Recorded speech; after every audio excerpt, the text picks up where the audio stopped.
राखी अपने देश के जितने भी भाई पिता हैं सबसे आग्रह करते हैं, ये राखी आप गिफ्ट में, उपहार में कुछ भी उपहार ना दें, अपनी बहनों को एक प्रॉमिस करें, सुरक्षा दें, सुरक्षित रखने की। और आज वो समय आया है, हमारी सारी बेटियां हैं, मैं अपने मेघाश्री फाउंडेशन, हमारी जितनी बच्चियां हैं, मैं उन सब के लिए ये बोलना चाहती हूँ, इस समय है कि बच्चियों को सिर्फ परी की कथाएं नहीं सुनाई, प्रेत कथाएं भी सुनाई जाए। उन्हें सुरक्षित करने के लिए ये लड़ाई हमें खुद को लड़ना है।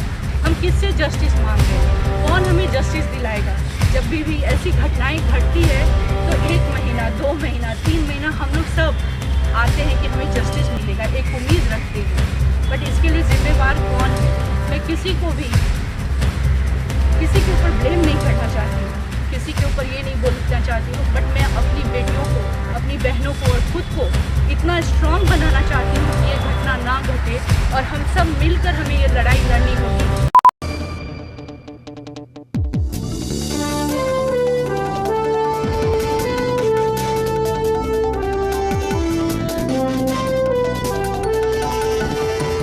रक्षाबंधन भाई बहन के पवित्र रिश्ते को मजबूत करने वाला एक ऐसा त्योहार है जिसमें भाई अपनी बहन की सुरक्षा का वचन देता है। महानगर की प्रतिष्ठित सामाजिक संस्था मेघाश्रेय ने आज बांद्रा पश्चिम स्थित अल्मेड़ा पार्क में रक्षाबंधन का भव्य कार्यक्रम आयोजित किया। कार्यक्रम में शामिल सैकड़ों महिलाओं ने भाइयों की कलाई पर राखी बांधी। इस अवसर पर बोलते हुए संस्था की राष्ट्रीय अध्यक्ष सीमा सिंह ने कहा कि बंगाल में जिस तरह से महिला चिकित्सक के साथ हैवानियत की गई, उससे पूरा देश शर्मसार हो गया है। उन्होंने कहा कि रक्षाबंधन के साथ देश के सभी भाई अपनी बहनों की सुरक्षा करने का संकल्प लें ताकि देश की सभी बहन बेटियां सुरक्षित रह सकें। साथ ही उन्होंने कहा कि बंगाल में जिन लोगों ने हैवानियत की है उन्हें सरेआम फांसी की सजा दी जानी चाहिए। हमें किसी भी कीमत पर इस तरह की घटना को रोकना होगा। श्रीमती सिंह ने कहा कि देश की आधी जनसंख्या को सुरक्षित जीने का अधिकार मिलना चाहिए। इस अवसर पर श्रेयस सिंह तथा डॉक्टर मेघना सिंह विशेष रूप से उपस्थित रहे। Why do we celebrate Rakhi? It is a festival that symbolizes protection by the brothers to their sisters. But what if the brothers, the fathers, the sons in this country are the ones doing the harm? And don't get me wrong, I'm not trying to say that this is an issue related to men. It is not. There are women in this country who too frame innocent men. But why is it that only a certain section of human beings are treated as inhuman? A saddening part about this country that I would like to speak is that we often look at cases of rape as political propagandas in the context of religion. We make it about Christians, Hindus, and particularly target the Muslims in this country, but that shouldn't be the case. I find it ironic that we as a nation do that, because if you look at the laws of the Islamic countries such as Afghanistan, the punishment for rape is being shot in the head 4 times, whereas in Saudi Arabia they simply behead you. So we shouldn't look at this from the lens of a religious concept. Another thing that I would like to say, and I would like to urge everyone who watches this, is to not make this, it's good that everyone's speaking about it and it's being highlighted in the media, but it shouldn't be something that eventually dies down in 2 months. There are many incidents that happen in this country that get spoken about because it's trending for like a period of 1 to 2 months, and then it simply dies down like it never happens. So my only request to everyone is to speak up as much as you can, because every single person's voice matters. Thank you. Thanks. वो ताल करती है चीज़ों को, और इस पर्व का महत्व जैसे कहीं ना कहीं खोखला होता जा रहा है, क्योंकि सुरक्षा के नाम पर महिलाओं को वो सुरक्षा नहीं मिल रही है जिसकी उम्मीद लगाकर बैठे हैं। और एक डॉक्टर के साथ अगर कुछ अजीबोगरीब चीज़ें होती है तो फिर कौन जिम्मेदार इसका रहेगा? क्या कहना चाहेंगे आप?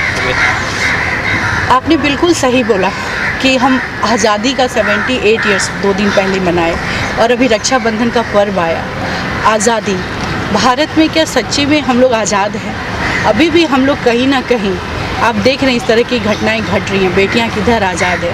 पहले हुआ बेटी बचाओ बेटी पढ़ाओ, बेटियां अपने आप को हर जगह प्रूफ की, कोई भी चैलेंजेज हो, बट आज वो सुरक्षित नहीं है। रक्षाबंधन का त्यौहार हम मनाते हैं, ये संकल्प भाई लेता है कि हम अपनी बहन की सुरक्षा करेंगे, बट आज हमारी बहनें किधर सुरक्षित है। माँ बाप पढ़ने के लिए बच्चों को भेजते हैं, काम पे भेजते हैं, जब तक वो घर नहीं आते हैं उनका धड़कन बढ़ा रहता है। मैं भी खुद एक बेटी की माँ हूँ और मेरी बेटी भी डॉक्टर है। मैंने देखा है उसको 9 साल कैसे वो लोग हॉस्पिटल में नाइट ड्यूटी करते हैं, चाहे वो खुद बीमार हो। कोविड के समय में आपने देखा है कि वो लोग 36 आवर्स 48 आवर्स खुद को बिना कुछ सोचे खड़े रहे हैं, और अगर उन सब का इतना सादा सेक्रीफाइस होने के बाद भी वो सुरक्षित नहीं है। मैंने भी, जैसे बाकी भारत में माएँ हैं वैसी मैं भी हूँ कि कई रातें हम लोग बिना काटे, जब बेटी ड्यूटी पे रात में हॉस्पिटल में ड्यूटी पे जाती हैं, जब तो वो घर वापस नहीं आते, सोते नहीं हैं, मैसेज करते रहते हैं यू आर ओके ना, बिकॉज कहीं ना कहीं हम लोग अभी भी पूरी तरीके से आज़ाद नहीं हैं। और मुझे लगता है फेस्टिवल में वो उमंग उत्साह कहाँ से आएगा जब आपकी बेटी और बहन सुरक्षित ना हो। तो जैसा मैंने आप लोगों को अभी बोला कि ये रक्षाबंधन मैं सब भाइयों से प्रार्थना करती हूँ कि आपसे उपहार नहीं, आपसे सुरक्षा चाहिए। अपनी बहनों को इज्जत दें, उनको सुरक्षित करें। तो बस इसी कामना से, इसी भावना से हम लोग ये रक्षाबंधन मना रहे हैं। एक आखिरी सवाल ये ज़रूर पूछूंगा आपसे कि कड़े कानून, लगता है अब वक्त आ चुका है, बहुत ज़्यादा कड़े कानून होने चाहिए ताकि इन चीज़ों को देश से उखाड़ फेंकना चाहिए, जैसे पोलियो और बाकी बीमारी को। क्या लगता है आपको, क्या वक्त आ चुका है? आपने बिल्कुल सही बोला है। अब नहीं तो फिर कब? अब हम लोग नहीं आवाज़ उठाएंगे, अब हम लोग को एकजुट होकर इस पर नहीं काम करेंगे तो कब? हर दिन हमारी बेटियां जो है अपने इज्जत गंवा रही हैं, अपने प्राण गंवा रही हैं, और ये हम सब के लिए बहुत शर्म की बात है। और जैसे बाकी देशों में आपने देखा है कि रेप का कितनी कड़ी सज़ा होती है, उनको सीधा उनको फांसी पे चढ़ाया जाता है, तो फिर हिंदुस्तान में क्यों नहीं, फिर भारत में क्यों नहीं? कब तक बेटियां बलि चढ़ेंगी, कब तक बेटियों के साथ ऐसा खिलवाड़ होएगा? ये हमारे इज्जत के, हमारी सुरक्षा का है। तो देश में मैं अपने लॉ से, अपने जज से, जो भी गवर्नमेंट है उनसे हम लोग बहुत स्ट्रांगली इसकी आग्रह करते हैं कि हमारे देश में भी कड़ी से कड़ी कानून बने ताकि ये कोई सोच भी ना कर सके इस हैवानियत का। तो देश में वो वक्त आ गया है जब हमारे देश के लॉ को चेंज करने का टाइम आ गया है, और हम सब की यही मांग होगी। और क्या लगता है इसको लेकर जो पॉलिटिक्स चल रही है वो कितनी गलत है? क्या लगता है सही दिशा में कदम उठना चाहिए और जल्द से जल्द फैसला होना चाहिए? पॉलिटिकल लोगों का काम है पॉलिटिक्स करना हर मुद्दे पे, पर ये वक्त पॉलिटिक्स का नहीं है। ये वक्त है सबको एकजुट होकर ये समस्या से, इस प्रॉब्लम से निकलने का। क्योंकि किसी एक को, जैसा मैंने बोला कि किसी एक को जिम्मेदार नहीं। यहाँ पे जब हम बोलते हैं ना, लोग माँ को बोलते हैं कि अपने बेटे को समझाओ, बेटे को वो उस तरीके से उनको संस्कार दो कि वो ऐसा काम ना करे, बट कौन माता चाहेगी कि उसका बेटा इस तरह का दुष्कर्म करे? जब तक आप हर कोई इस चीज़ को अपने ऊपर जिम्मेवारी नहीं लेते हैं, अपने आप को एक जिम्मेवार नहीं बनाते, तब तक माता या कोई कानून या कोई पॉलिटिशियन कोई भी नहीं कर सकता है। इसमें हर एक इंडिविजुअल की जिम्मेवारी बनती है अपनी मानसिकता को बदलने की।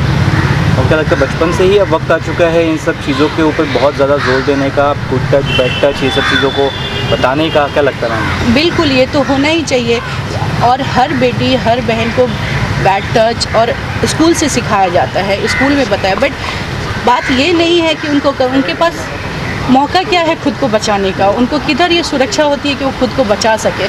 कोई भी नहीं चाहता है कि उनके साथ ऐसी घटना घटे। तो इस तरह की जो है स्कूल में सबसे बड़ी ज़रूरत है तो कड़ी कानून आए, और जिस जगह पे भी लड़कियां काम कर रही हैं उस संस्था को चाहिए कि ये सुरक्षा प्रदान करे। अगर हॉस्पिटल में है तो ये हॉस्पिटल की जिम्मेवारी बनती है कि उनकी अगर नाइट ड्यूटी पे अगर कोई डॉक्टर है तो उनके साथ कोई ना कोई एम्प्लॉय लेडीज़ वहाँ होनी चाहिए। कैमरा, CCTV कैमरा होना चाहिए। उस वक्त ड्यूटी पे कौन है, ये सारी बहुत सारी डिटेल्स है जिस पे काफ़ी चर्चाएं हो सकती है और जिस पे बहुत सारे काम करने की ज़रूरत है। तो मुझे लगता है कि जिस संस्था पे लड़कियां काम कर रही हैं, औरतें काम कर रही हैं, वहाँ पे उस संस्था को वो सुरक्षा रखना चाहिए ताकि ये घटना, इस तरह की घटना ना घटे। Thank you.